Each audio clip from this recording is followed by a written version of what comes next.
Maraming salamat po, Mr. Chairman, at magandang umaga po sa inyong lahat muli, my dear colleagues and also our resource speakers. Dahil sa reminder ng ating chair na medyo kapos na tayo sa oras, marami po sana akong punto na dapat talakayin, particularly the specific nuances sa bills. But I realize that perhaps the discussion of the nuances on the pending bills can be deferred to future proceedings of this committee at the committee level or even at a plenary. Pero sa ngayon po, I just want to take advantage also of the presence of our resource speakers. Wala ko ditong kadeba-debate tungkol sa problema ng droga. Wala akong nagdedebate sa ating mga otoridad na ganun nakalala ang problema sa droga. And therefore, there is an urgency and imperative need to address the drug menace in this country. Unang punto po, and I'm not sure who's going to answer this, perhaps si Director General De La Rosa po pwedeng sumagot. Alam niyo po, madalas natin na naririnig mga ilang personalidad at kahit nga ho sa mga interview rin ko rin po sa media na para bang ang sinisisi ng buong problema ngayon sa droga, yung paglala ng problema sa droga, ay yung alleged kapabayaan ng dating administrasyon. Yan po ba ang tunay na sentimiento ng ating mga law enforcement agencies? Kasi alam ko naman po na lahat kayo, karamihan sa inyo ay nandyan na sa sarili-sarili niyong opisina o institusyon. Yan po ba ang impression, ang sentimiento ng current dispensation na walang ginawa at naging pabaya ang dating administrasyon? I just feel the need to raise this matter kasi alam niyo naman po lahat na kasama ako sa dating administrasyon. Ganun po ba yon, Director De La Rosa? Your Honor, actually the primary reason why nagkaganito ito lahat, hindi ko masabi na nagpabaya yung previous administration. But this I can tell you frankly, honestly, with all honesty, na nagkaganito ito ngayon dahil the police feels emboldened to do their job. We are more encouraged, we are more motivated to do our job because we have a president that is determined to stop the drug menace. Kaya po, na-unearth po ito lahat ngayon, nagkaalaman na ganito na pala kalala ang sitwasyon ng droga nang nagtrabaho na ng husto ang polis. Hindi po namin sinasabi, I myself is a part of the previous administration dahil polis na ako. Noong panahon ninyo, sasabi mo, polis na ako noon, alam ko, nag-operate rin ako ng drugs, but hindi po ganun ka masigasig yung ginagawa namin dahil in the police parlance, we call it, buntot mo, hila mo. Ikaw, police ka noon, magpahiro-hiro ka, mag-operate ka, nabangga mo yung sindikato, ang drug lord pala, yung gobernador, yung mayor, then, relieve ka, isang tawag lang sa Malacanang. Lalo na kung kapartido nasa Malacanang, yung alaga niya yung mayor. Excuse lang po, General De La Rosa, dyan po ako medyo nababahala, katulad yan. I mean, you were, again, I appreciate the candor and your very frank manner of expressing your thoughts. Katulad na naman yan, isang tawag lang sa palasyo at cleared na yung kung sino man yan. So, hindi ho pa dapat, my point ho dito is that kasi nga, several naman po ang mga relevant agencies or several naman po ang mga law enforcement authorities natin. Gusto ko pong malaman kung pagpasok nitong bagong administrasyon na ito, humingi ho ba kayo ng talagang mga comprehensive accomplishment reports na nanggagaling sa iba-ibang ahensya? katulad ng NBI, katulad ng PIDEA, katulad ng Anti-Drug Unit of PNP, ng PAOK, alam niyo yung PAOK, ano ho? Presidential Anti-Organized Crime, Yes, sir. dyan sa kanilang anti-drug campaign din nung nakaraang administrasyon. Kumuha ho po kayo ng comprehensive report para makita naman po ng ating mga kababayan na marami naman po mga ginawa. Yang mga ahensya na yan, in terms of investigations, in terms of filing cases, in terms of conducting operations, and also in terms of prosecuting. Although, meron po akong itatanong din mamaya sa mga representative from the DOJ. Di ho ba ganon? Ako po mismo, as a former SOJ, alam ko po mismo yung mga operations na ginagawa ng NBI. Marami rin po silang mga operations noon.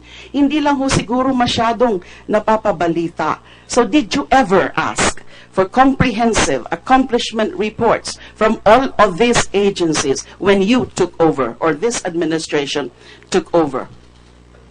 Your Honor, honestly, hindi po ako humingi dahil that is beyond my concern already. Tapos na po yun. Ang inaharap ko po ngayon, yung present problema na kinakarap ko, napakalaki yung problema po inaharap ko ngayon. So, bakit pa ako magdidig ng previous records na ang dami kong problema. Hindi nga ako makatulog, Your Honor. So, And we know 2 hours lang po ang tulog ko, 4 hours dahil sa problema ng droga. And yun pa, mag-imbestiga ako sa nangyari before. Anyway, inasabi ko lang po ito na ganito po. Dahil that's coming from the PO1 on the ground, yung mga polis namin sa baba. Pag nag-iikot ako, sabihin ng mga polis, sir, salamat po sir, ngayon talaga magtatrabaho na kami dahil may presidente tayo na talagang binabakapan tayo. Kaya ganoon na lang po nakikita natin, naglabasan na lahat.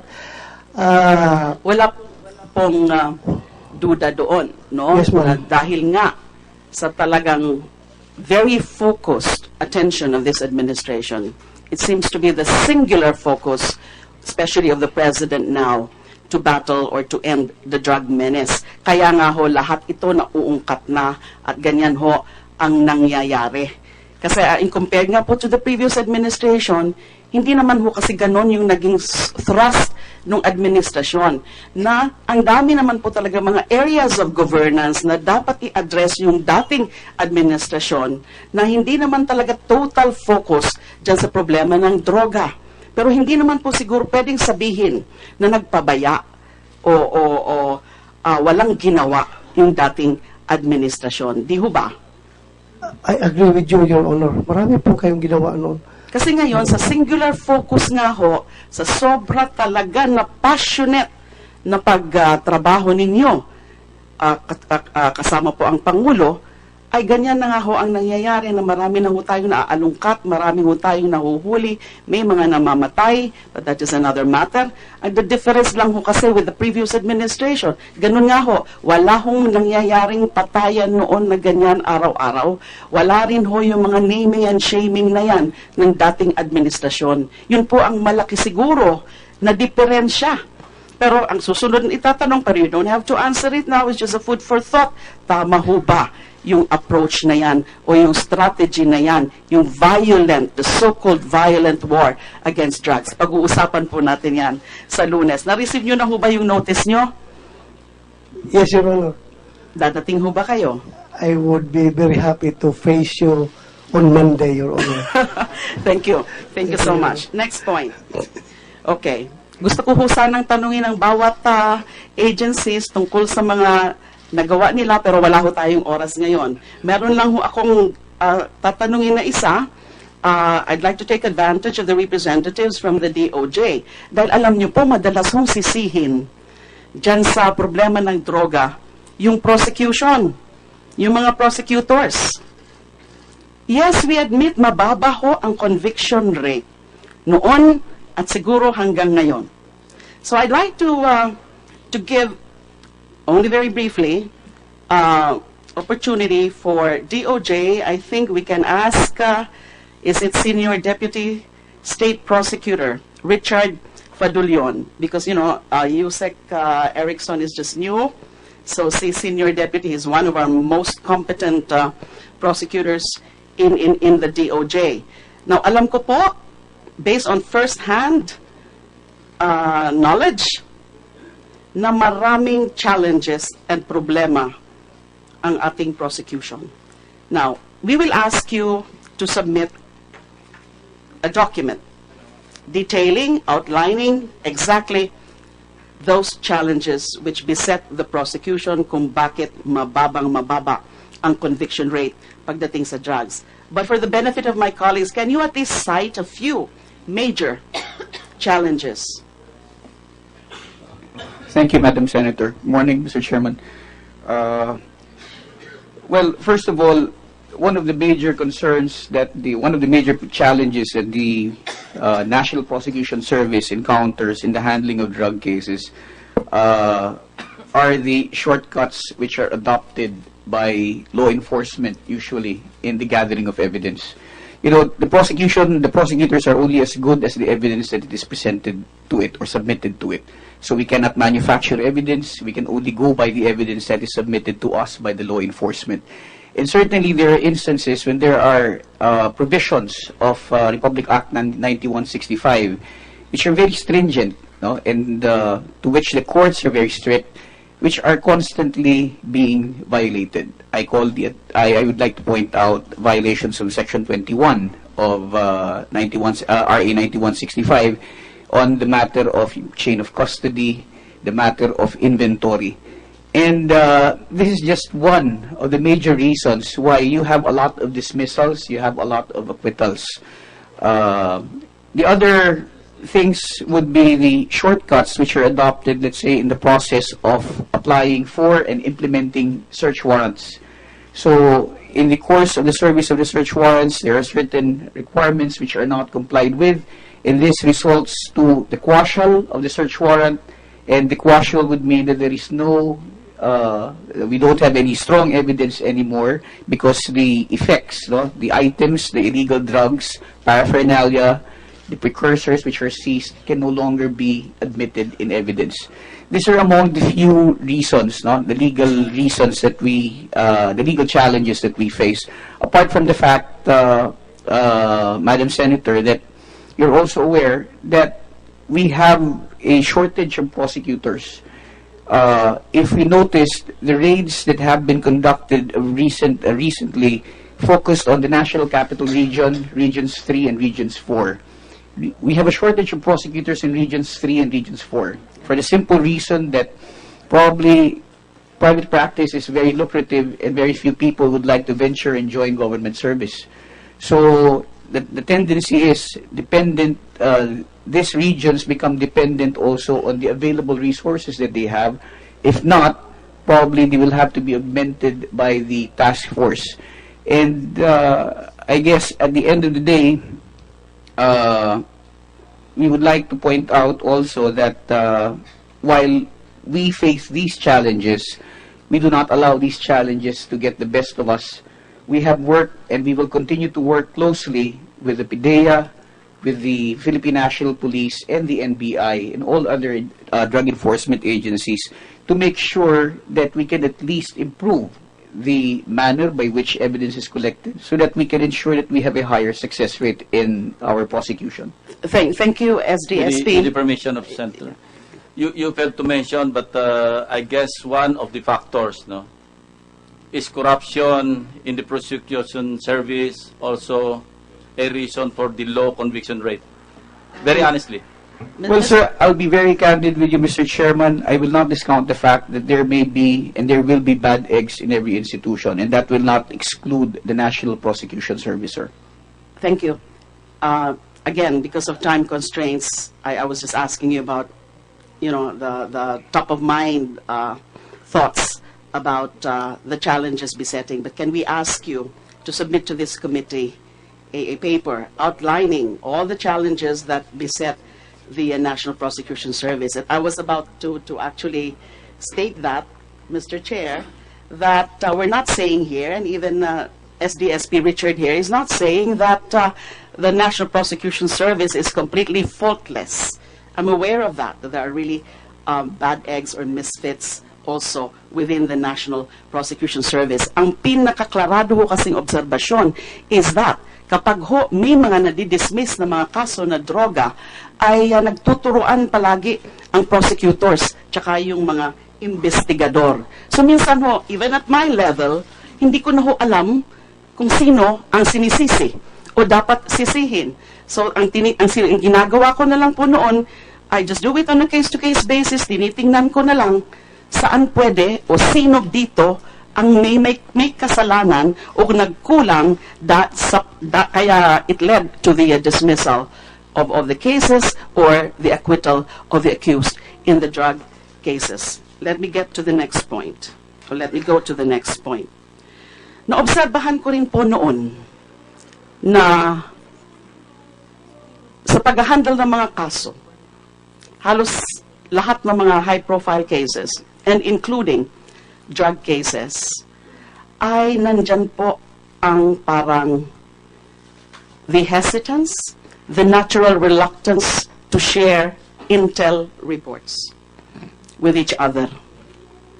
Lahat naman ho ata ng law enforcement authorities may kanya-kanyang intel units, whether it is embedded within the anti-drug unit itself of that particular agency or isang general intel unit ng ahensya na yan. Isa po yan sa very clear na naobserbahan natin na nagkakaselusan by withholding intel reports.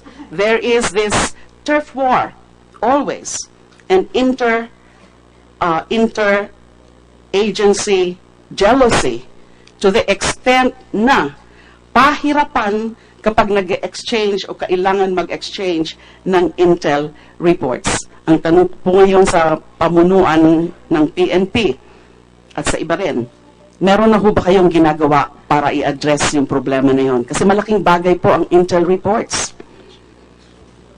Your Honor, every Friday po meron kaming oversight committee composed of PNP, NBI, PDEA, Dangerous Drugs Board, at pinag-usapan, pati AAP, Your Honor, pati AAP kasama na doon, pinag-usapan namin yung progress ng aming anti-drug campaign at intel exchange, nandun na rin po, Your Honor.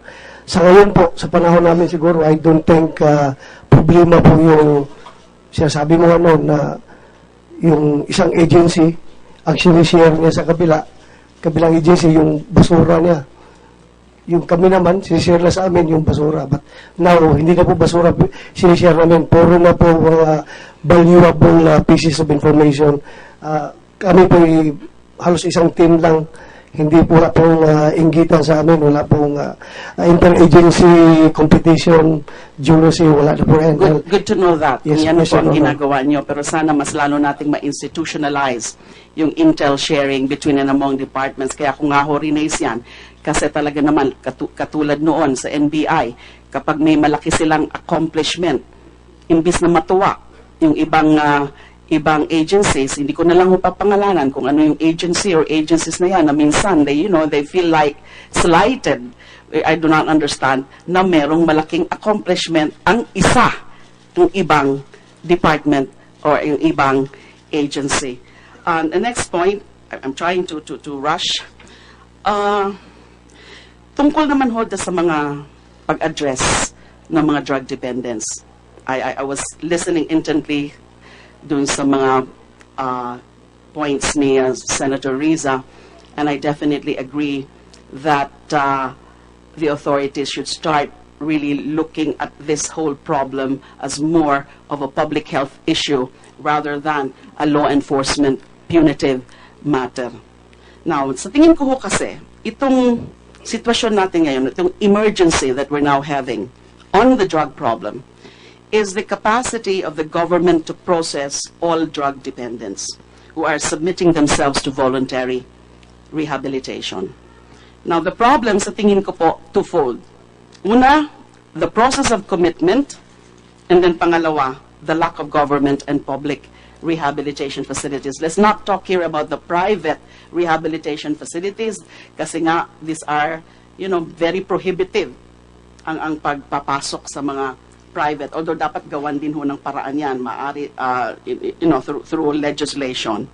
Now, gusto ko sino ho ba ang pwedeng mag-describe very briefly ng proseso of commitment into a government rehabilitation facility like Bikutan for both voluntary and non-voluntary dependents. Kasi may mga nakausap po ako ng mga kamag-anak na mga drug users, pahirapan daw palagi kapag nag-a-apply for